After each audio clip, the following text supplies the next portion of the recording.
Hello and welcome to Me, the Wife and Wrexham AFC. A weekly podcast and YouTube channel where we discuss all things Wrexham AFC from the point of view of long-term fans and new fans.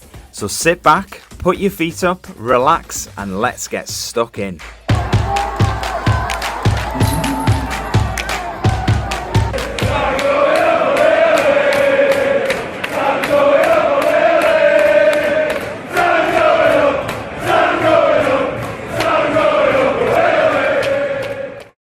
Hello and welcome to episode 97 of Me, the Wife and Wrexham AFC. Not wearing a shirt today? No, I'm saving that.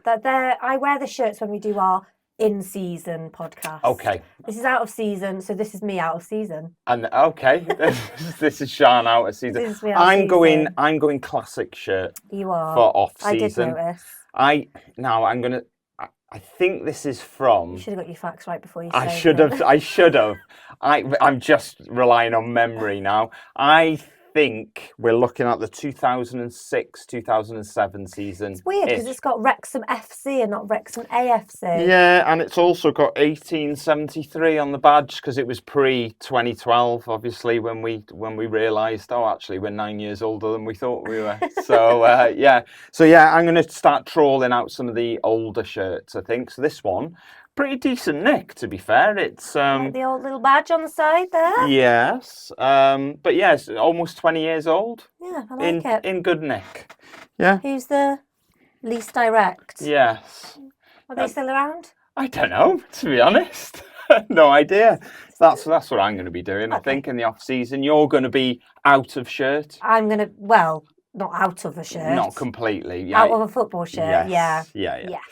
Coming up on this week's show, we're going to have a look at who should our new captain be. We're going to have a little conversation about that. We're going to have a look back at episode 3 of Welcome to Wrexham. We're going to start to look at the teams that we're going to be playing next season. I've picked one out and we're going to have a chat about They're all them. not confirmed yet, though, are they? They're not. No. So I picked one that is confirmed for obvious reasons. Makes sense, yeah. But we're going to start off with a few comments from last week's episode, just talking about the retained list. So firstly, we've got Mad Al, who got in touch. He said, Ben Trebuchet Tozer, that throw was a weapon. I'd like him to stay in at Wrexham as a coach purely because he was a great leader, complete captain. I'd like to have seen him in a coaching position. He could have been the future of Wrexham management in the style of Parky. Yeah, I think we talked about this last week.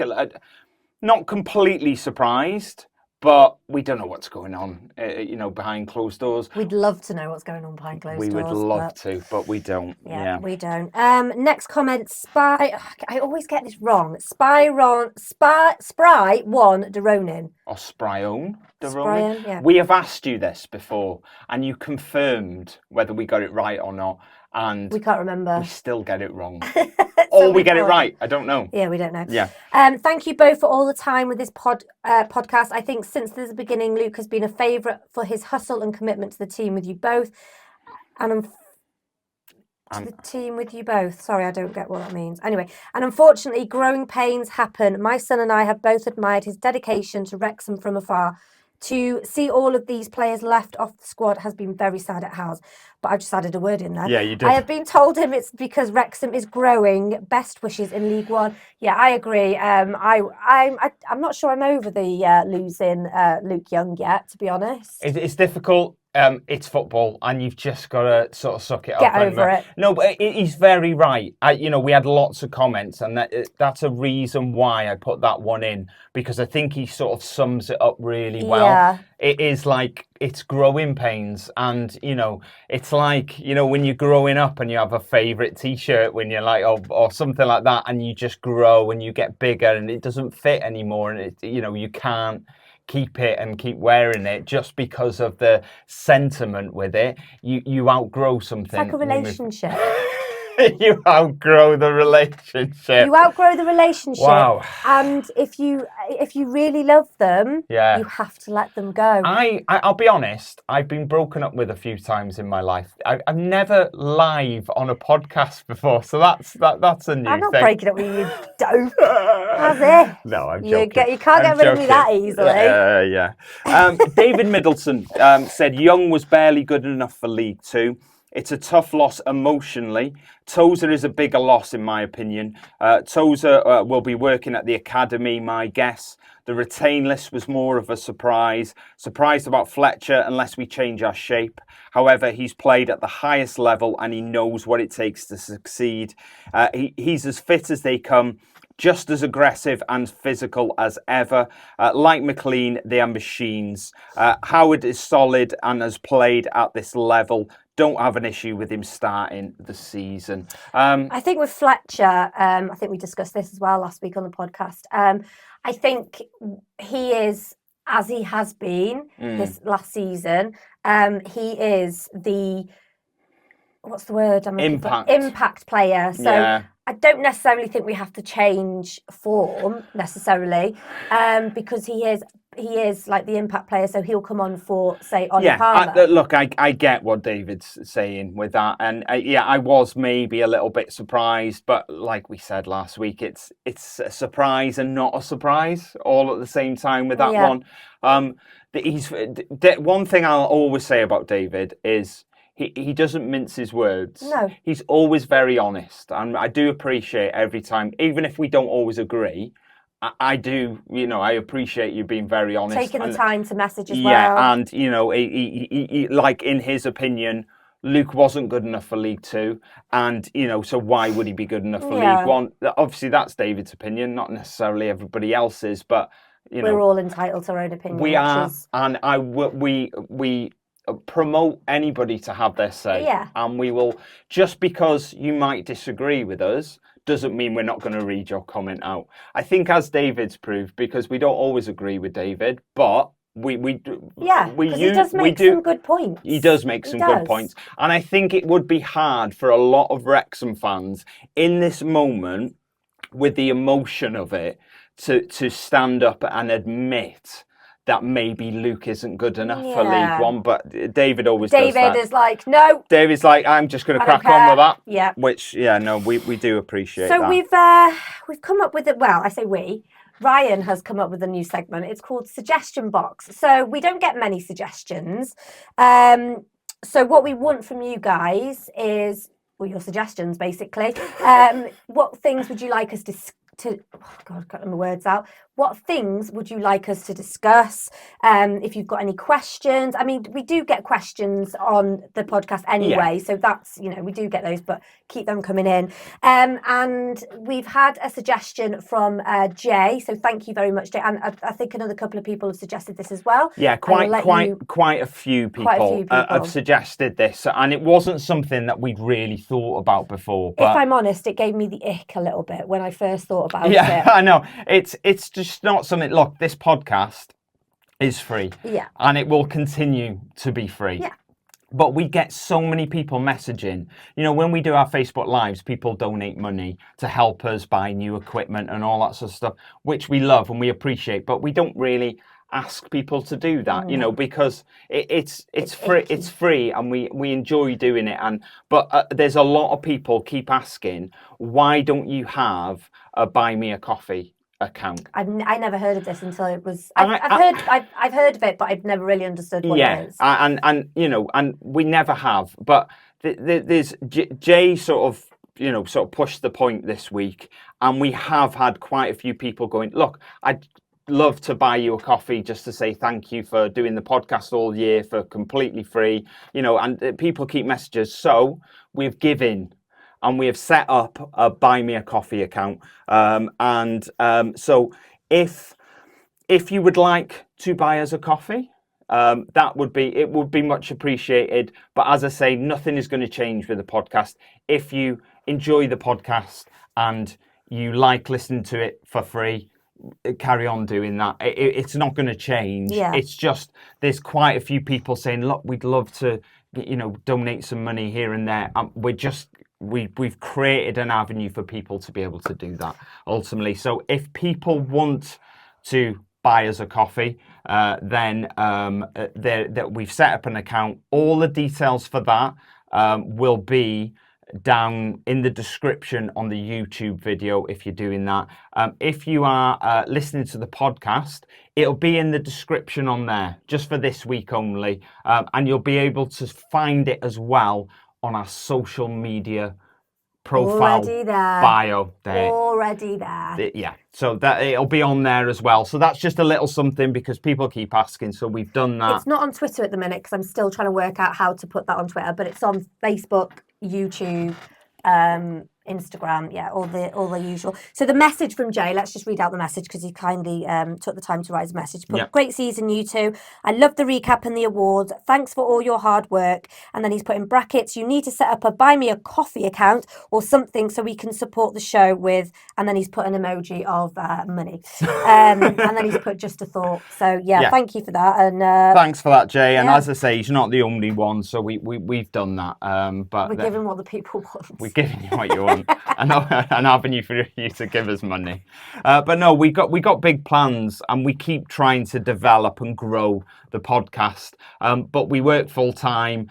We've got a son who drains every penny that we have. No, I'm joking. Only joking. No, why are you joking? He does. He does. He literally does. So this, which we don't begrudge, obviously, because he's our This baby. will obviously help us be able to get to goals and buy new equipment quicker that way. Yeah. So yeah. But obviously, little caveat. Yeah. Do not feel obliged to. You do not have to. I'm pretty sure they won't. No, I know, but we've met loads of them. Some of them will be like, absolutely not. Yeah. So yeah. Yeah. So you do what you like. So talk about captains. Yeah, we'll talk about captains. We've obviously lost Luke, who was the captain. We've lost Ben Tozer, who's club captain. So I think we need to look now as to who do we think is going to be the captain. I think we did discuss it a bit last week. We've spoke about it a little bit, and I think we need to sort of drill down a little bit more into who fits the mould for this. Now, there are a couple of obvious criteria, Ryan. Well, that's the first question to you. Right. What do you think a captain is? What do you think a captain does? And what would you like to see? What qualities would you like to see in a captain? You. Me. Oh, yeah. I'd be a good captain. No. I'm free. I think they've got to be first and foremost a good leader. I think not have anger issues. That's a good captain. I don't think any of the players do have anger issues. Maybe a couple. A good leader first and foremost. Somebody who is a team player, because sometimes footballers can be a little bit selfish. Again, I don't think there's anybody really on the Wrexham team that are like that. So I'm just kind of speaking general for a captain. Strong-willed, positive, because if you're having a really bad game, you need somebody to go, do you know what, lads, we can do this, or women, we can do this. We've just got to kind of put our mindset back to positivity, and I think leader, obviously. I think for me, I'm a little bit more old school with it. I think, first to the training ground, last to leave, first there on match days, last to leave. Is able to manage sometimes a little bit, because it's all right being positive in a group. Yeah, it's all right being positive in a group. Yeah. But I think you need to be able to sometimes put an arm around somebody, sometimes give somebody a slap. And I think it's not literally a slap. I think it's understanding the individuals as well. Yeah. So it's a case of some people it will work really well with if you just not berate them all the time, but you're a little bit more forceful with, and they'll go, right, okay, that's going to kick me on. Some people don't respond very well to that, and some people are more of an arm round and need a little bit of sort of coaxing towards what the goal James is. McLean's an arm round. And yeah, that to me, but the leadership qualities are imperative. We just had to see what Ben Tozer was like when he was a sub, up and down that touchline with his bib on, coaching the defence, all that sort of stuff. That to me is what a leader is.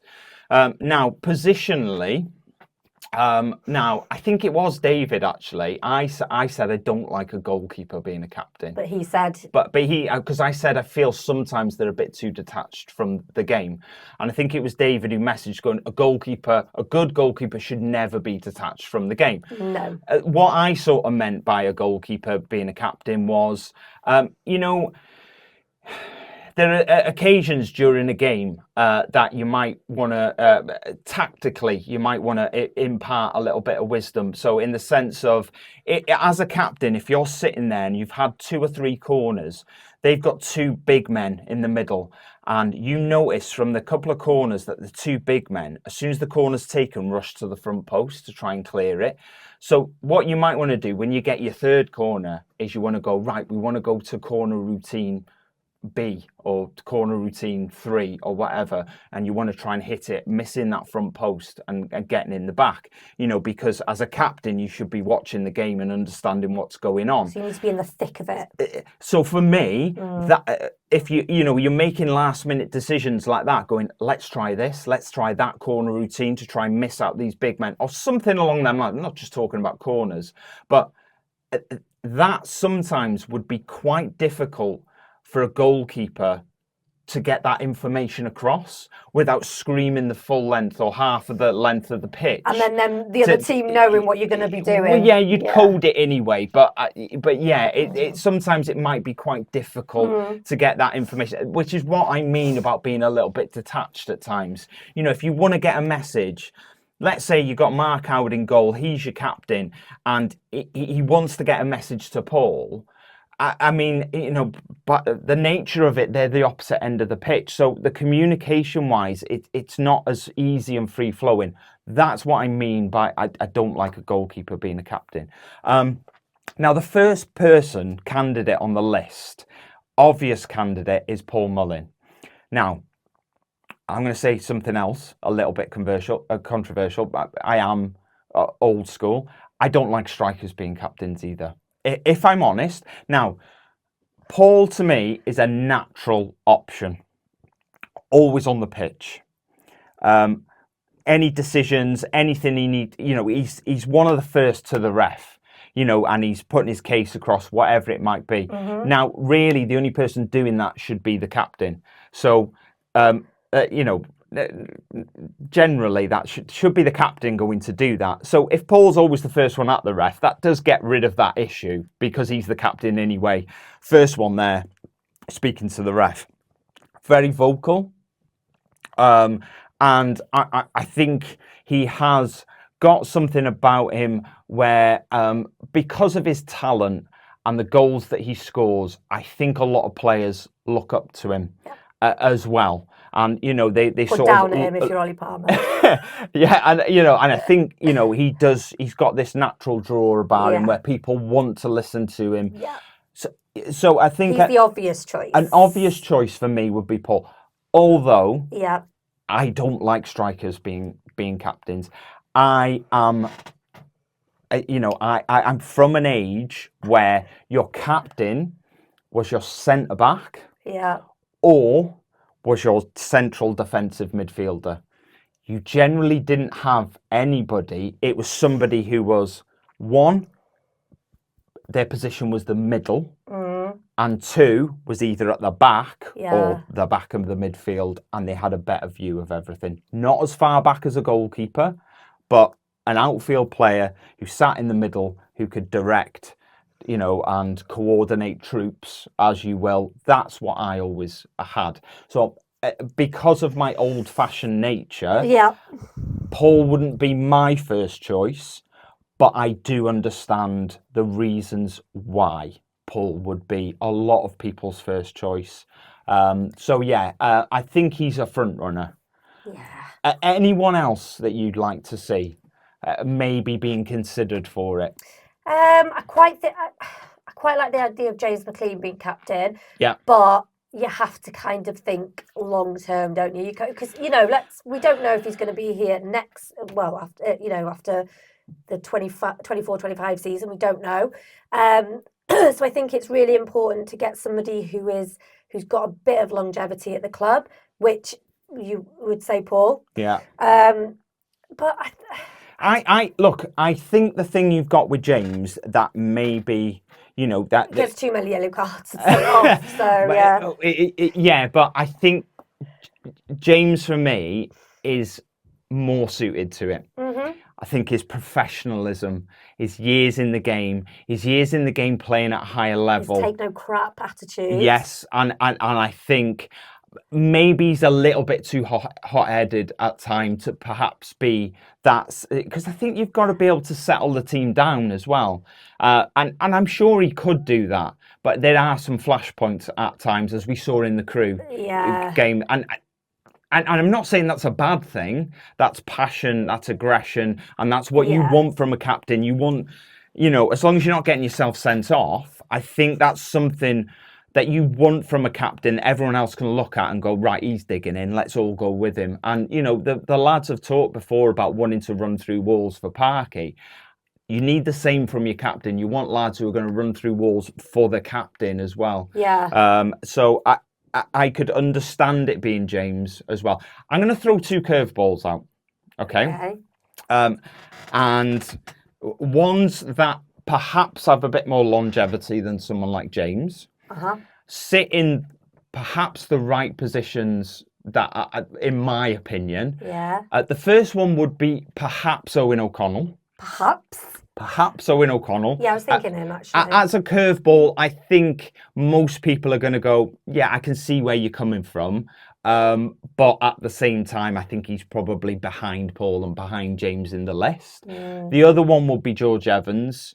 Sits in the middle, has experience at a higher level. You captained before, George? I don't think so. No, not that I'm aware of. But for me, that's very much positionally. Experience-wise, Owen's played at a higher level. Owen's played in the Champions League. And he's played against Messi in the Champions League. So, wow. So he has some experience there that he can draw on. Yeah. Whether they're vocal enough while they're on the pitch, I don't know. But there is more than one way to captain a team. Yeah. You don't have to be screaming at people constantly to be a captain. You just have to be aware of what's going on around you, and to be able to talk to people and go, I don't think you necessarily have to be screaming at people the orders. You can speak to people, and go, right, this. You need to pull in tighter there. You need to tuck in, whatever it might be. And I think just as curveballs, I just think maybe they would be 2 that you look at. Plus, you've got a little bit of longevity over someone like James McLean. All that being said, if you had to pick one, who would you pick? I don't know.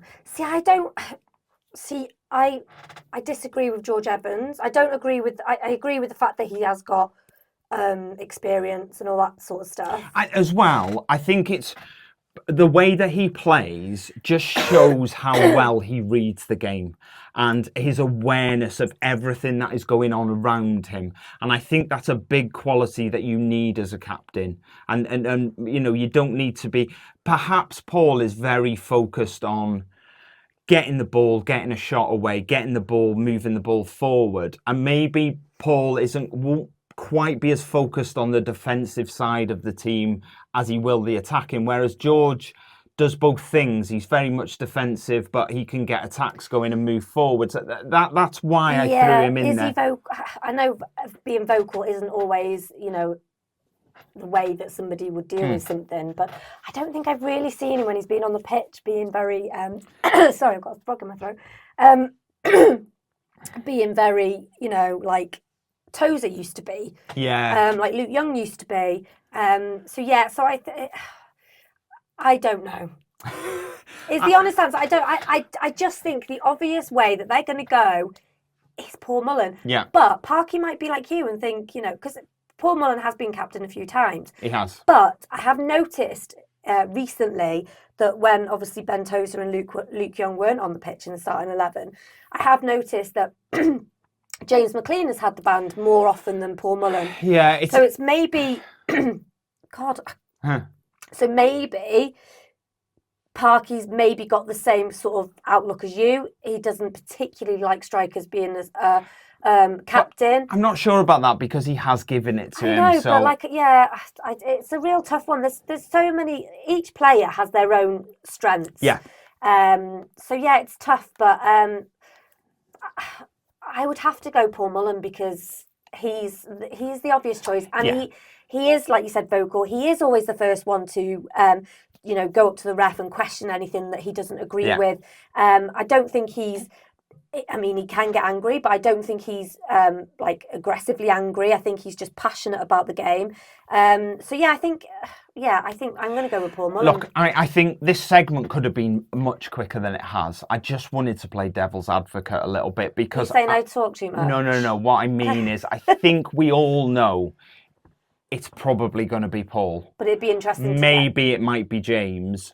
I just threw a couple of extra in there just to try and play devil's advocate a little bit because I don't think you always know exactly what's going to happen, because it's hard to work out. But I just think that you've got two people there that have been captain during the season when Ben's not played, when Luke's not played. So to then overlook them, to go to somebody else would be odd. If I'm completely honest, I think it's probably going to be Paul. I think you're right. He might not want to be it, though. Can he refuse? He could, but why would he? Does he get paid more if he's captain? I doubt it. So you do if you're a team leader, you get that a little bit more? No, I doubt it. Very much doubt it. No. Okay. No, I think we're set, aren't we? I think it's probably going to be Paul. But I with you, I wouldn't be surprised if it was McLean. But then it'll be once James leaves, it'll be Mullen. Maybe, unless we get somebody who's like, Yeah. The other argument here is you could go into the transfer market picking up a player who's captained before. That is a ready-made week in, week out captain that's been a captain for the last 5, 6, 7 years. There is that argument. We're looking at probably Paul, maybe James as a curveball, someone like Owen O'Connell or George Evans. We might not even have our captain at the club at the moment. Do you know what I mean? So they're going to have an interim, aren't they? Yeah. So you don't know. We don't know. We're not going to sign someone. And one of the caveats of them signing is, look, lads, I really like the club. I think I'll fit in really well. But the actual final thing I need here is I need to be captain when I come in. Yeah, but I find that a bit thingy because the guys in the team now, I know new players come in all the time and they have to kind of find their way and gel and stuff like that. But I think a captain possibly has to be somebody who has been there for a while and kind of knows. I'm saying I think we should move on from this topic. Yeah, I know. We'll just go on for ages. Because when you just got to think about when Ben come in, club captain straight away. Because of the leadership qualities that he had and he'd shown in his previous clubs. So you can't... He wasn't captain though, was he? No, but he pretty much was because Luke wasn't playing, was he really? So he was most of the time. So you just don't know. No, and you don't know personal terms that are agreed as part of a deal. You don't know what players are asking for. A bowl of Skittles with all the green ones taken out. You just don't know. My point is of what is going to happen. But I think all of that round in a circle probably going to be Paul, isn't it? Yeah. Should we talk about the Welcome to Wrexham documentary, episode 3? No, I just wanted to do a football roundup before we do that. Sorry, I've just skipped our whole slide. I do apologise. Yeah. So we watched a few playoff. I watched quite a few playoff finals. I watched them too. You didn't watch one of them. You were outside with your friends drinking and stuff, weren't you? I had one drink. So we had the National League North and National League South playoff finals. The National League playoff final, we're just clinging on to football at the moment. We watched the Man City game yesterday. Honestly, them playoff finals were superb. Every single one of them. I feel quite sorry for Solihull because Solihull went to Wembley twice in a week. So they lost to Bromley in the National League playoff, so that Bromley will be in League Two next season. They then went and lost to Gateshead in the FA Trophy final a week later on penalties, both on penalties, by the way. That was, that was tough. The National League North and National League South games were fantastic. Loved watching them. There's so much more. I find games like that though are so much. I mean, obviously Premier League games are exciting when they get going, but I think games like that, I just think they're more exciting because, I don't know, it's just like they've got something more to give, or not more to give, but more to prove. And I think on that, on the National League North and South levels, it's very much a case of a lot of them players will be part-time. So they'll have jobs and they'll be playing football, and they know that potentially jumping up just one more league means the club could potentially go professional. They could give up their day job and be a full-time footballer. And I just think when you're on that sort of fine line, perhaps there is a lot more at stake. You could argue on a personal level that maybe on some of the other games. Can I just say, the word of the day today is perhaps, if you haven't noticed. You have said that word quite a lot. So, a couple of games coming up. We got the League Two playoff final. That will be Crewe against Crawley, which is mental. It is mental. Who would have foreseen it? Doncaster won the first leg against Crewe 2-0. And we just thought that's done and dusted. And then Crewe went and beat Doncaster 2-0 and then won on penalties. The Crawley one, I would argue, was even more just mental. It's their first time at Wembley as well in their history. Crawley's? Is it really? Yep. So they won the first leg 3-0 against MK Dons. And then, we thought, look, second, this isn't over. It's going to be a tight game at MK Dons. And then Crawley went and beat MK Dons 5-1. And I just couldn't believe it. Blew my mind. Hats off to Crawley. Yeah, so they won 8-1 on aggregate, which is just absolutely crazy. Quite a few comments on social media aimed at sort of MK Dons, just saying, why don't you go and buy a club further up the pyramid and move them to Milton Keynes? But I suppose that's what you get when stuff like that happens. So I saw on Twitter actually. See, this is why you have to be careful what you say on social media, because somebody will bookmark it. For the end of the season. So a MK Dons fan. In August last year, actually. I seen it. Did you see same it? Thing, yeah. So yeah, basically he put the get the open top bus and the champagne or whatever ready, and then look at them now. So I saw another one which, when they beat us 5-3, had basically put "Welcome to the Football League, lads." And then the amount of bookmarks that must have had, because they then gone, "Oh, we enjoyed it. Thanks very much. We're off now. You enjoy League Two." So yeah, it was. Yeah, there's a lot. You just got to be careful what you say. As soon as you see lots of people bookmarking it, what you've said, just delete it. Yeah. Just delete it, because it's going to come back and haunt you. Yeah. So that playoff final will be on Sunday, May the 19th at 1 p.m. That's time. GMT. So the winner will join us in League One next season, which is crazy to think that could be Crawley, who finished 7th. So you just don't know. I'm hoping for Crawley. I don't want Crewe to get through. I don't want Crewe to get through either. No. Hate them. So the League One playoff final will be Bolton against Oxford. That is also at Wembley the day before, Saturday the 18th of May at 4:15 p.m. GMT. The winner of that will go to the Championship. The reason it's sort of relevant to us is the loser of that final will stay in League One and we will play them next season. So there we go. So now welcome to Wrexham. Now you can talk about welcome to Wrexham. So Thursday it came out? Friday?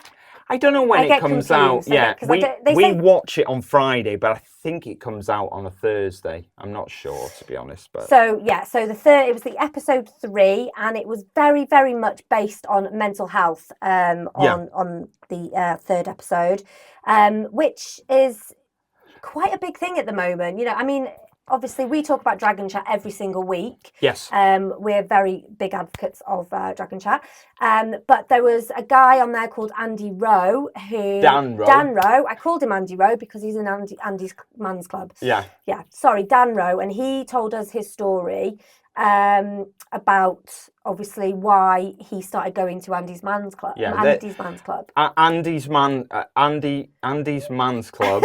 Sorry, so it's a suicide prevention and mental health charity. Now, where it differs from Dragon Chat, what we talk about every week. So Andy's Man's Club is a national charity. So they have different sort of like groups sort of all around the UK.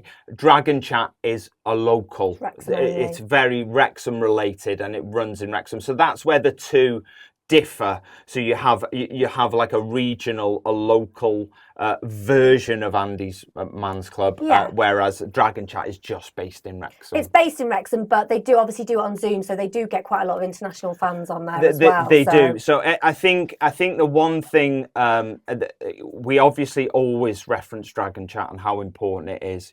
We wanted to do the same for Andy's Man's Club this week because it was featured on the documentary.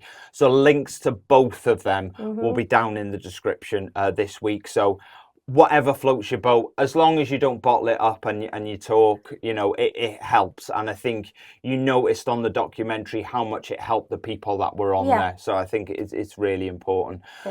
Another thing that was on it sort of started with the women. Yeah, sorry, I sort of skipped that. It's fine. It was because they just talked about mental health as well. They did. It started with the women in a new league, very much a step up in class. You had sort of 2 standout teams in the Adran Premier, which are Cardiff and Swansea, which isn't surprising really with the size of them two.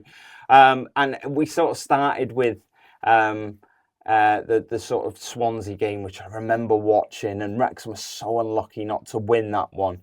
And I think it was sort of like a prelude to how the sort of season was going to go. It's like us with MK Dons, wasn't it? Yeah, it was a tough start. Yeah. They drew it 3-3, and I think that was a very good result for them. And I'm really proud of how the women have done, because it's a huge step up in class. Yeah. It is massive. It's bigger, I would say, than any sort of men's league step up. It is a massive jump that they've made, and it's really good. And we had Del, who's obviously been on the show before. She was talking about sort of like mental toughness and how she'd struggled when she was at Everton because she didn't have that mental toughness to put mistakes out of her mind and all that sort of stuff. I really enjoyed this episode. I did. I really liked Sam Katadia. Yeah, I like him as well. It very much reminded me of Russell Brand. See, I think he looks like Dave Jones, the academy coach. Really? Yeah. He just reminded very, very, he seems like a nice guy. And I really like the fact that the club have, because he said he'd worked with Parky for sort of 20 years. Yeah. And I think it's really nice that you because week in, week out, we feel the pressure at games, and we feel the nerves, we feel the anxiety. So then you sort of forget that the players are people too sometimes, and we've mentioned that on our podcast a lot. Yeah, and you sort of go, I'm glad that they've got somebody like that within the club. Yeah. Showed the Stockport away game. Yeah. I know, that was not sure I was paying that much attention to it because we all know what happened at the away game. Yeah, I mean, it was hard. It was probably the worst game of the season, getting battered. Let's be honest, we got battered. It was the end of Mark Howard, that was as well, because obviously after that Arthur came in. I tell you what I noticed from this episode though, how calm and composed Arthur is. You said he was very articulate for a 22-year-old as well. I think he speaks really well. For somebody of that age, I've seen footballers for years, especially young ones, doing interviews. and you're just not very well media trained. Arthur's so composed when he talks. And he's been with Arsenal though, hasn't he? So he has. I think they probably do have media training at bigger clubs and stuff like that. So. It made me love him more, I think, because you realise just how calm and laid back he is, which is totally what you need from a goalkeeper. You don't want to call. Having said that, he did go walkabout a few times during the season, but I think that calmness and composure will do him well. Yeah. For moving forward in his career. Hopefully with us. Yeah. Well, it feels like a weekly question at the moment, but is he staying? I don't know. I think he would like to. Do you? I do. I think he's settled here, even though he's only been here since, when was the Stockport game? October last year, wasn't it? Yeah, late last year. Yeah, so obviously he's been here around about that time. And yeah, I just think he's gelled really well, and he's a young goalkeeper, which, no disrespect to Mark Howard, because again he's got a wealth of experience, and he is good at what he does. But I just think now we need to sort of like start bringing in new players. Yeah. Because sorry. I'm okay. I think I don't know. I keep swaying one way or another with Arthur, because I sort of think at the moment I think I'd be more surprised if he stayed. I think it's close, but I think I'd be more surprised if he stayed than if he was to go somewhere else, if I'm perfectly honest. Stop being so negative. I know. Look, we another thing we had in this episode was the Notts game. The Notts County game away from home. It always makes me quite sad, this, because we were supposed to be there and I wasn't very well, so we couldn't go. But look, I could have, but I didn't. Yeah, you could. I stayed at home and nursed him. She didn't. Absolutely not. The thing that disappointed me slightly, I liked that the fact that it focused on the Notts game. It felt like a really important moment in the season. Yeah. They did gloss over a couple of really key points for me from the season. Yeah. One was the last-minute Stephen Fletcher goal against Crewe. Didn't really show anything about that. And the other one was the game that was on my birthday, which was the Salford game, where we scored 2 goals in 50 seconds right at the end of the game to win it. I just felt they were two very Hollywoodish sort of endings to a game that they sort of glossed over. I don't think it needed a lot, but I would have liked to have seen them in there. I thought this was quite a well-constructed episode as well, the way everything tied in. Yeah. Sort of like documentary, which is obviously looking back at what's happened, and how well it tied in with what's happening now, in the sense of we saw Mia Roberts. Yeah. Obviously, Neil Roberts' daughter, Neil, again, who's been on the show before, love Neil. And she was talking about how difficult it was to be released from the club at the end of the last season, which obviously tied in really well with we've just had a load of players released as well. So I don't think it's by accident. I just think how they've constructed it is really good and really well, and how it all ties in together. What do you think of Series 3 so far? Enjoying it? Would you prefer the first, the second? Is the third going good? I don't really know. I mean, yeah, it's all right, but it seems a bit more football heavy this time. I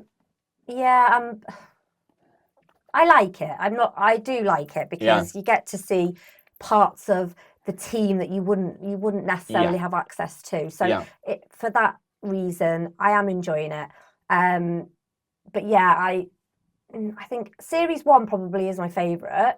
But ask me that when the 8 episodes are finished. Sorry, is that an unfair question to ask? It is really. It's been 3 episodes, so it's, Look, there is another documentary which we very much need to mention. It's called Club Knee. It started last week on S4C. If you don't know what S4C is, it's a Welsh medium channel.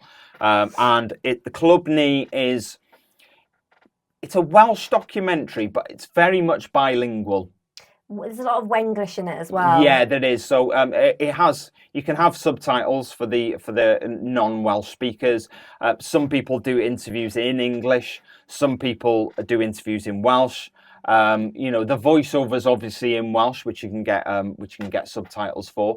The reason we're bringing it up, Tommy Cowse was on it this week. He featured quite heavily on episode 1. Episode 2, where it's going to be us. We're going to be on it.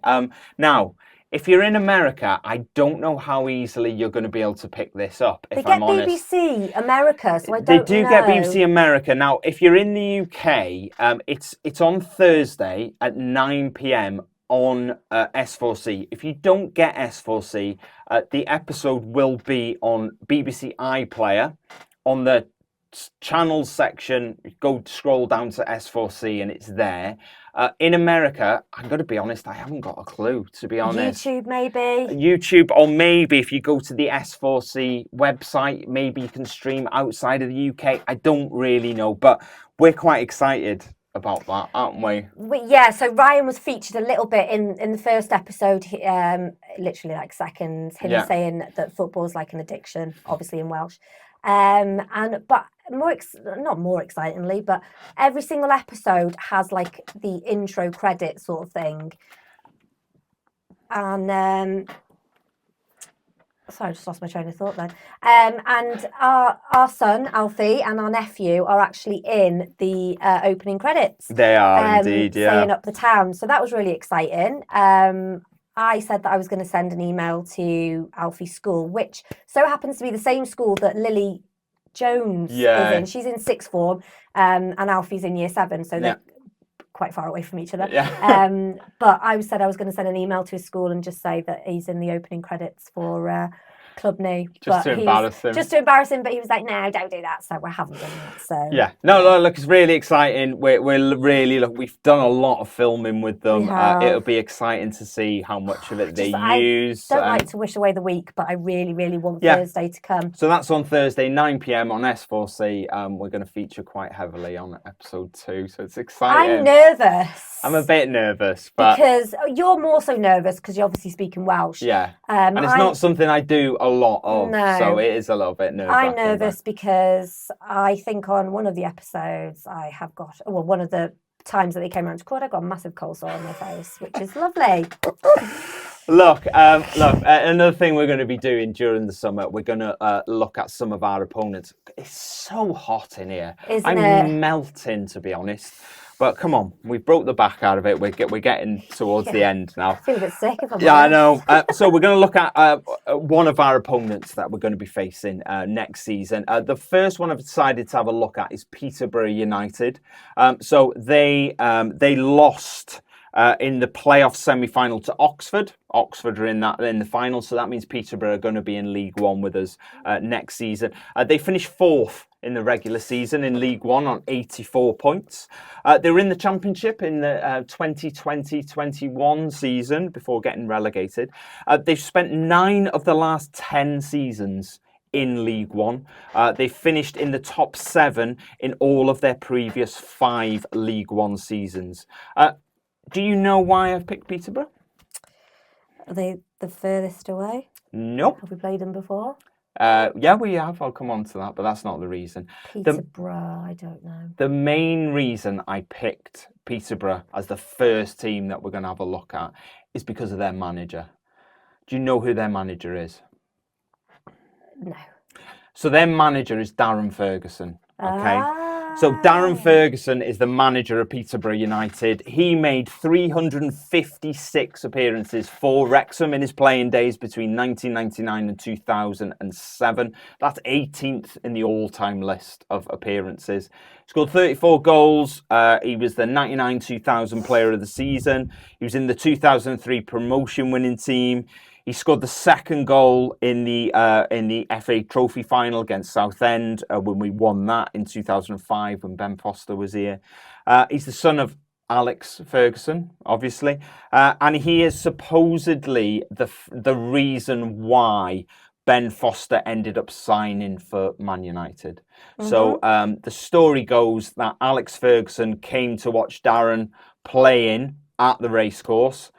When he came, he saw Ben Foster and decided, I want him, and that's why Ben Foster ended up going. He was very much a fan favourite, Darren Ferguson. very much so. He was here for 8 years. I loved watching him play. He's had a couple of problems off the field, but just focusing on pitch stuff, he's a brilliant player. I'm intrigued now. You can tell me off camera. Yeah. And he was a brilliant player, and he was very well loved at Wrexham. I loved him. I thought he was a brilliant player, really good, probably one of our best players in that period. I would say there's a few others, but he's managed Peterborough on 4 separate occasions, which is odd. Yeah. But he keeps going back. The last game that we played was a 2-0 defeat in February 2008, and that was in League Two. We failed to beat them in the last 10 attempts. The last win was a 2-0 victory in December 2003. They play their home games at London Road. It's called the Western Home Stadium at the moment. It holds around 13,500, so a little bit more than the racecourse at the moment. Roughly 1,800 away fans you get in there. So we won't be going to that game then.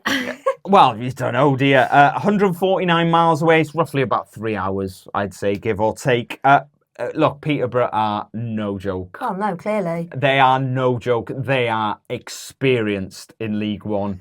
They have been there. They always finish up and around the playoff places. They're always pushing for automatic promotion. Like I say, they're no joke. They are going to be one tough team to play against next season. I'm scared for next season.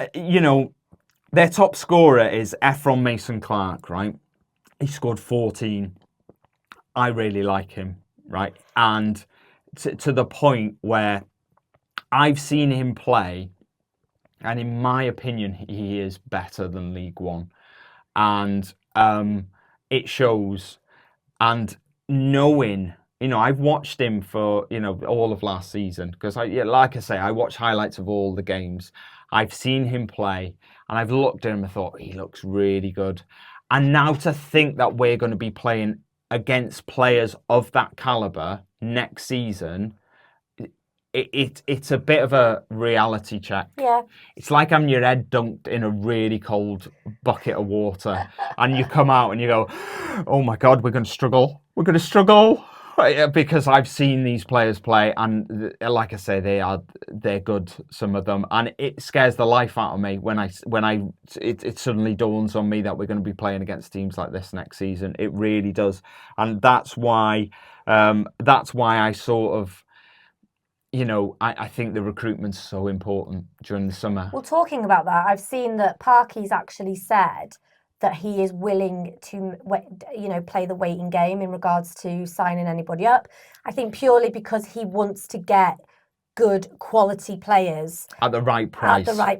Yeah. So Sean Harvey will not let us overpay. No. That is our philosophy. We have got money. We can go and buy players, but we are not going to overpay for anybody. We will literally walk away, which we have done.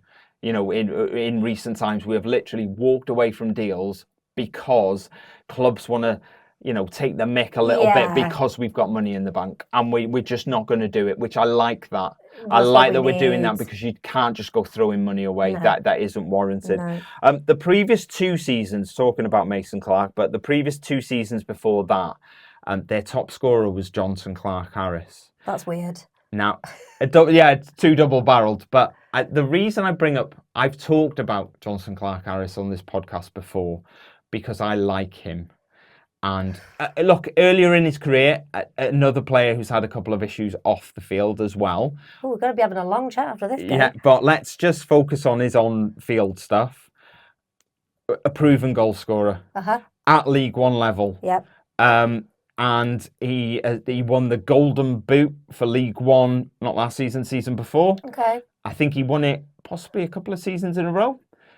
Look, can score goals. Big striker, is he? Big, strong striker. He's just been released by Peterborough. So what you're looking at there is a proven League One goal scorer, strong, and he hasn't got a club at the moment.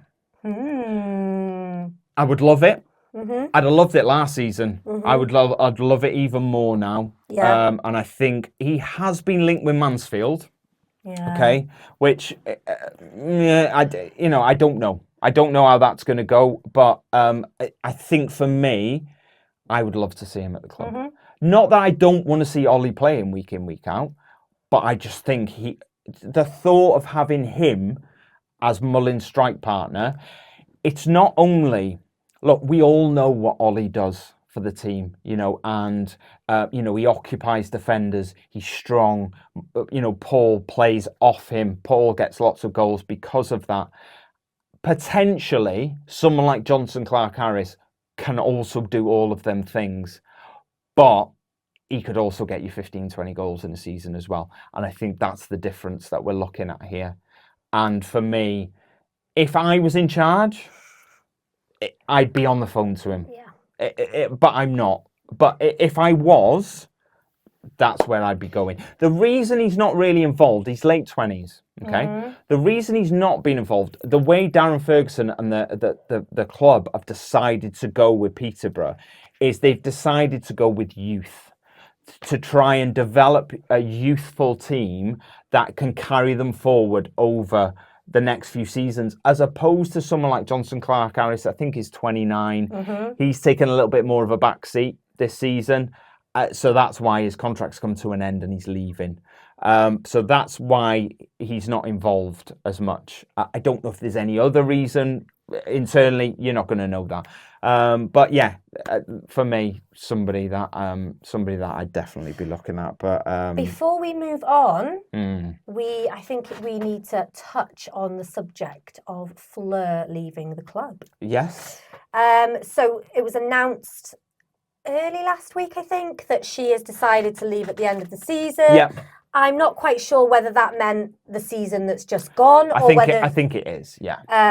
So she's going back to Burton, which I believe her dad owns. Yeah. And I think he's retired. I feel like he's retiring, and that's why she's going back. There's been a lot of controversy about it. I think Wrexham fans have made it known that they're not her biggest fan. I think that's purely because she's made changes to the club, which people may not necessarily agree with or don't like change, etc., etc. Yeah. But this will probably be controversial, but I think she's done quite a lot for the club. But she's also done some bad things for the club as well. But she's no Alex Hamilton. Look, I think it's a strange one, isn't it? Because you brought someone like Fleur in because you want to be more businesslike. Yeah. Businesslike. Yeah, anyway. that's a better word than what I was thinking, to be honest. You want to be more business focused and professional, more business minded. Yeah. To take a local community driven club like Wrexham and then switch so quickly to this business like organization, that's what I think gets people's backs up a little bit. I think if everybody is honest, everyone knows that has to happen for us to progress and for us to have money in the bank. We need to be more business-like in the way that we operate. Yeah. But when it switches so quickly and when it's so clear-cut as well, there's no shade of grey here. It's black and it's white. People find it hard to deal with. And a lot of people have left the club either by their own under their own steam or whether they've been pushed a little bit. I don't know. Some of the backroom staff we've seen trickle out of the club over the last 12 months.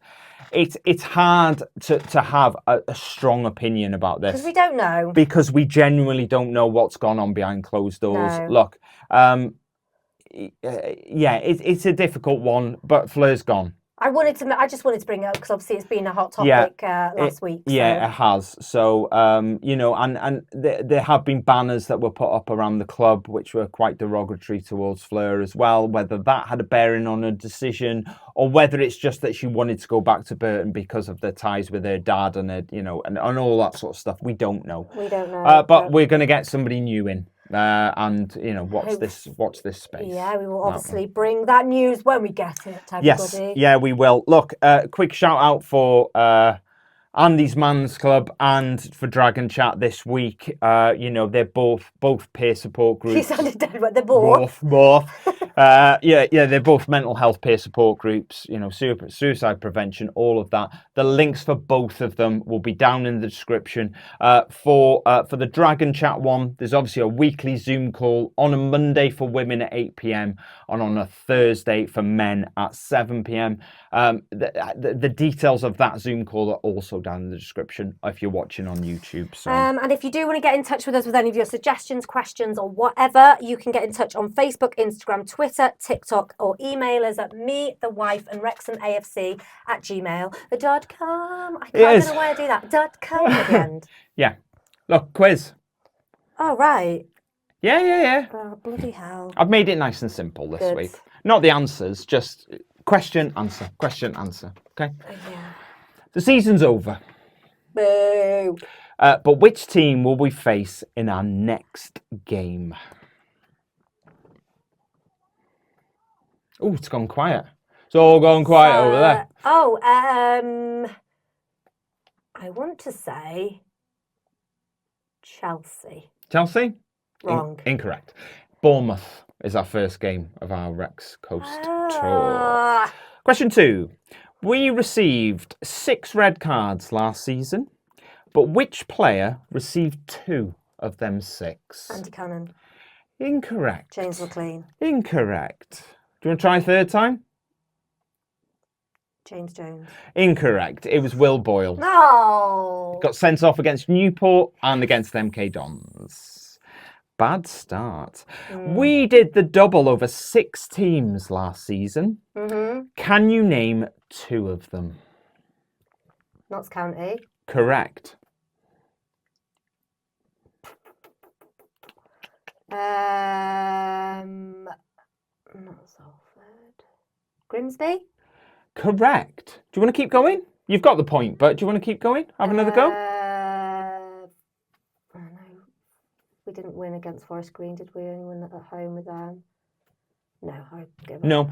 Crawley, Morecambe, Colchester, and Sutton. Number 4. Yep. 2 different subs scored in the same game on 4 occasions last season. A lot of numbers in there. Do you want me to read that again? Are you all right? Yeah. So 2 different subs scored in the same game on 4 occasions last season. Okay. That is the most it's ever happened. Okay. But which 2 players scored after coming on as subs in the EFL Trophy game against Port Vale? I know you were there and I wasn't. So Paul Mullen, Elliot Lee. Paul Mullen. Oh, no. McLean. So who are you going for, Sonny? Is it just one player I'm naming? Two. Paul Mullen. Yeah.